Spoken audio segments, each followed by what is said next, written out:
indikator kinerja. Ini memungkinkan masyarakat untuk memantau dan memenuhi tindakan pemerintah.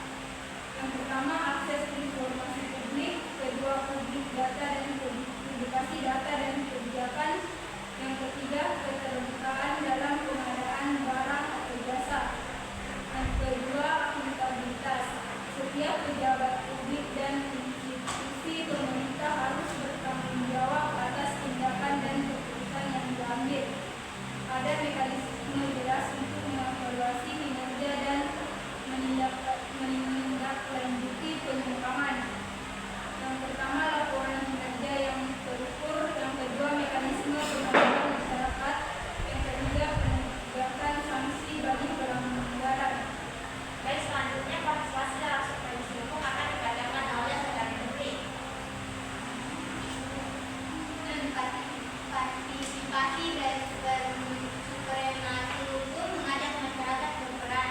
Partisipasi masyarakat harus diberikan kesempatan untuk terlibat dalam proses pembuatan kebijakan dan pengambilan keputusan yang memengaruhi kehidupan mereka. Ini memastikan kebijakan yang relevan dan diterima luas. Yang pertama, konsultasi publik. Kedua, perwakilan dalam lembaga pemerintahan. Yang ketiga, mekanisme umpan balik. Supremasi hukum. Semua pihak termasuk pemerintah harus tunduk pada hukum yang berlaku. Hukum harus ditegakkan secara adil dan tidak memihak, tanpa pandang bulu. Poin pertama, keadilan dan kesamaan di meta hukum.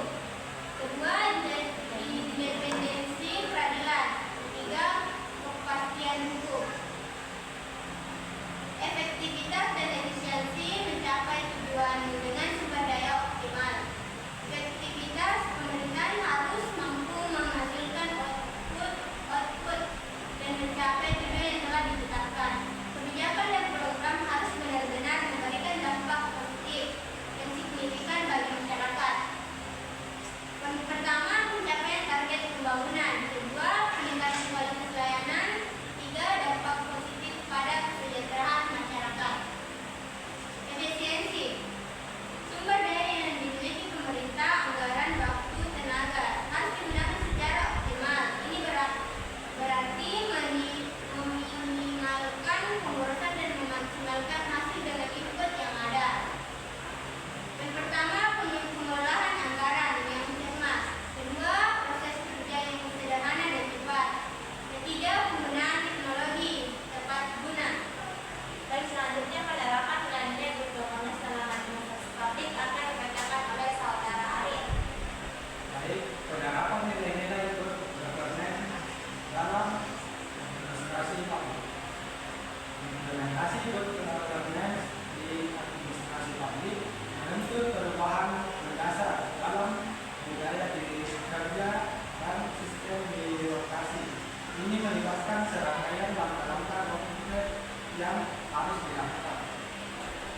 Yang pertama itu reformasi birokrasi, penyederhanaan prosedur, penghapusan pengembalian dan peningkatan profesionalisme ASN. Yang kedua itu pelayanan publik prima, penyedia layanan yang cepat, mudah, dan adil bagi semua warga. Yang ketiga itu pengelolaan